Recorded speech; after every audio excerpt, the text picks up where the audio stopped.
Pemirsa, keberadaan doula sebagai pendamping persalinan kian banyak diminati oleh para ibu hamil. Bahkan tidak sedikit calon ibu yang rela merogoh kocek dalam-dalam agar ditemani doula saat melahirkan. Untuk mengetahui peran dan manfaat doula bagi ibu hamil, sudah hadir bersama kami seorang doula profesional, yaitu Margareta Saulinas atau juga biasa kita panggil yaitu Mbak Eta ya. Selamat datang Mbak Eta di studio Jawa Post TV. Terima kasih, selamat pagi. Ya Mbak Eta, ini berbicara mengenai doula, mungkin sebagian orang masih ada yang belum tahu sebenarnya doula ini apa. Boleh dijelaskan kembali doula itu apa? Nah, kalau dari katanya sendiri, bahasanya diambil dari bahasa Yunani yang artinya pelayan perempuan. Jadi sebetulnya filosofinya doula ini berperan atau bekerja itu melayani perempuan. Nah, perkembangannya ke sini itu ya melayani perempuan yang apa? Biasanya perempuan yang hamil dan mau melahirkan. Seperti itu sih kalau dari artinya deskripsi doula itu apa. Nah, jadi terus kalau ditanya melayani perempuan saat hamil dan melahirkan, mbaknya bidan. Nah, biasanya suka pertanyaannya seperti itu kan. Jadi sebetulnya pelayan perempuannya itu di sisi non medis. Jadi doula memberikan pendampingan atau dukungan dari segi non medis. Non medis apa? Yaitu psikis, mental, dan emosionalnya si perempuan itu. Baik, dan sebenarnya kan suami pun juga harus memberikan dukungan ya. Bagaimana nih perannya antara suami dengan doula?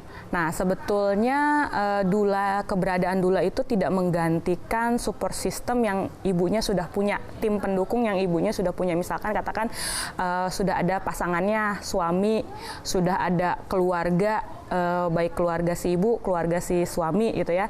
Dan juga tidak menggantikan peran tenaga medis yang memang sudah dipilih, entah itu obgyn, dokter kandungan, atau bidan. Jadi keberadaan doula sebetulnya tidak menggantikan support system yang sudah ada, apalagi yang dari segi medisnya gitu. Jadi tapi sebetulnya doula itu apa? Jadi kayak tim bersama. Nah, kalau buat suami tuh kita kayak tag timnya ayah. Jadi sebetulnya kita mendukung ayah juga, mendukung peran suami juga supaya biar maksimal gitu. Baik, memberikan layanan dalam bentuk dukungan. Bentuknya itu seperti apa saja? Nah, mungkin aku juga jelasin kalau doula ini ada 3 jenis doula. Jadi ada pregnancy doula, doula kehamilan, ada birth doula, doula pada saat masa melahirkan, persalinan, lalu ada postpartum doula. Nah, dukungannya kalau pas saat kehamilan, ada ibu yang misalnya membutuhkan pregnancy doula, tentu saja di masa kehamilannya, mungkin si ibunya kehamilannya nih sangat challenging gitu ya, muntah tiap hari, emosinya naik turun, gampang marah, gampang sedih, gampang seperti itu. Jadi dia butuh didukung. Jadi bentuk dukungannya apa? Nah, dari segi psikis, mental, emosional biasanya yang paling gampang adalah doula itu seperti sahabatnya si ibu.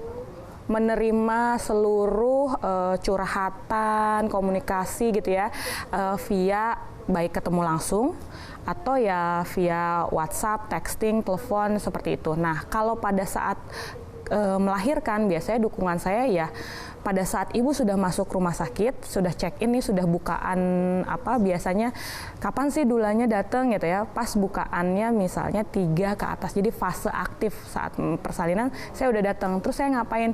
Ya kalau ibunya nggak suka dipijet, ya saya biasanya melakukan afirmasi positif, nyemangatin, udah nyiapin listnya dia apa aja makanan kesukaannya, lalu dia tipe nyamannya rileks pakai apa, apakah harus dipasangin musik-musik yang menenangkan, aromaterapi seperti itu.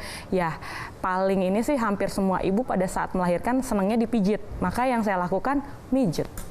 Baik, selain mendapatkan dukungan, manfaat apa lagi yang bisa dirasakan oleh sang ibu dan juga suami bahkan keluarganya ini? Nah, biasanya kehadiran doula itu kalau dilihat dari penelitian yang ada, khususnya untuk proses melahirkan, dengan adanya keberadaan doula itu mempercepat proses persalinan.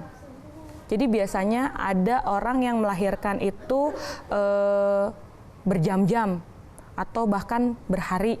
Nah, dengan keberadaan adanya doula biasanya memperpendek waktu persalinan, mengurangi penggunaan induksi, mengurangi penggunaan penghilang rasa sakit. Jadi dalam saat melahirkan tuh sebetulnya kita bisa order, dok saya mau pakai painkiller gitu, itu ada prosedurnya. Tapi dengan keberadaan adanya pendampingan doula biasanya itu menurunkan itu, lalu menurunkan angka kemungkinan operasi sesarian. Itu juga ini. Nah, yang pasti sebetulnya biasanya ibu-ibu yang hamil menggunakan doula ini adalah dia harapannya adalah terhindar dari trauma persalinan. Jadi dia berharap nanti proses melahirkannya itu penuh rasa kasih, dia bisa memutuskan keputusan secara sadar, lalu yang tersisa adalah pengalaman positif dan membahagiakan. Gitu sebiasanya keinginan orang dan manfaatnya kenapa dia akhirnya menggunakan jasa doula ini.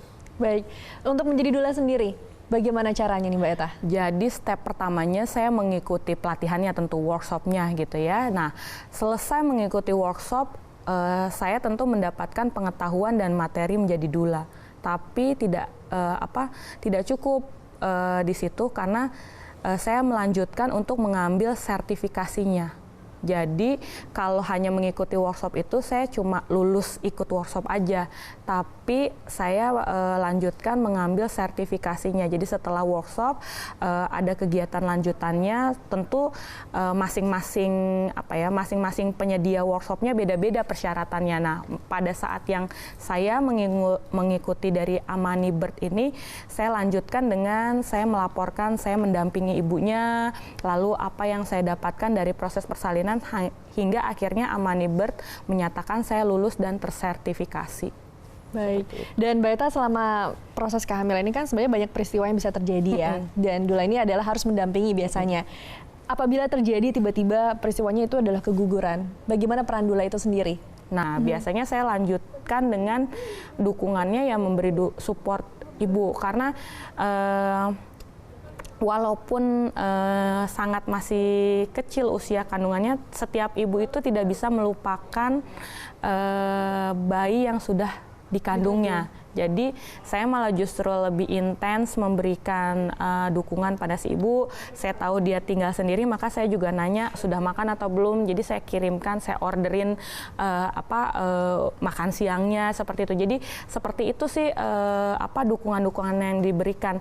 Memang mungkin kalau orang melihatnya terkesannya nggak jauh beda ya sama asisten rumah tangga, misalnya nyediain makanan. Kebetulan karena memang si ibu ini nggak punya keluarga yang dekat di situ ya, saya tahu, lalu saya tanyakan alamatnya, ya tinggal dipesankan gitu ya, dikirimkan. Itu sih sebetulnya bentuk dukungannya. Dan lalu saya sampaikan juga, karena saya bukan tenaga medis dan saya bukan terapis, proses keguguran dan kehilangan bayi ini kan sangat psikologis. Jadi saya sarankan dia untuk selanjutnya kalau sudah siap, silahkan berkunjung ke terapi seperti itu. Maksudnya untuk bisa mengelola rasa kehilangan dan kesedihannya itu. Baik, ini kehamilan itu adalah proses yang panjang, tidak mudah juga gitu ya, butuh banyak dukungan. Boleh nih Mbak Eta memberikan tips buat para calon ibu yang mungkin dalam masa kehamilannya, bagaimana nih persiapan yang harus dilakukan? Pertama sih menurut aku ya, harus mengedukasi diri. Edukasinya bisa kalau misalnya saya malas ikut kelas atau baca buku, baca sumber yang memang tepat ya. Jadi buku mengenai persiapan persalinan baik yang berbahasa Indonesia dan bahasa Inggris banyak banget. Kalau nggak mau beli buku juga website itu juga ada banyak yang bagus. Terus juga kita bisa belajar dari sosial media ya kan. Kita pasti juga menggunakan sosial media, mengikuti orang, dan tenaga medis, bidan atau doula itu pasti punya sosial medianya. Di situ juga ada edukasinya. Tapi kalau memang waktu dan dananya ada, saran saya sih ikut kelas.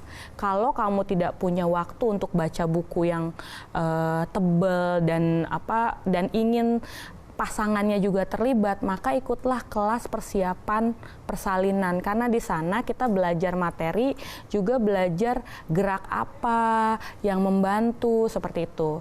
Lalu makan yang seimbang dan sehat. Kadang-kadang orang kita tuh ibu hamil, makannya dua piring, tapi ada sayurnya nggak, ada lauknya nggak, ada ikan atau apa. Jadi makannya cuma makanan yang fast food misalnya gitu.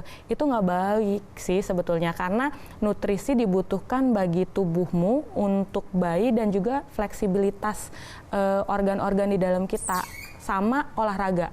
Olahraganya apa? Jalan dan jongkok, sebetulnya itu aja sih udah bagus. Jalannya minimal 15 menit konstan. Jadi kalau di kelas saya suka bilang, kalau nggak suka jalan di rumah atau apa, oke boleh tawaf mall, jalan-jalan di mall, tapi 15 menit jalan terus baru berhenti. Baik, wah ini enak banget ya, lengkap tipsnya dan saran-sarannya. Oke, kalau begitu terima kasih Mbak Eta atas perbincangannya dan telah berbagi pengalamannya kepada kita semua. Terima kasih.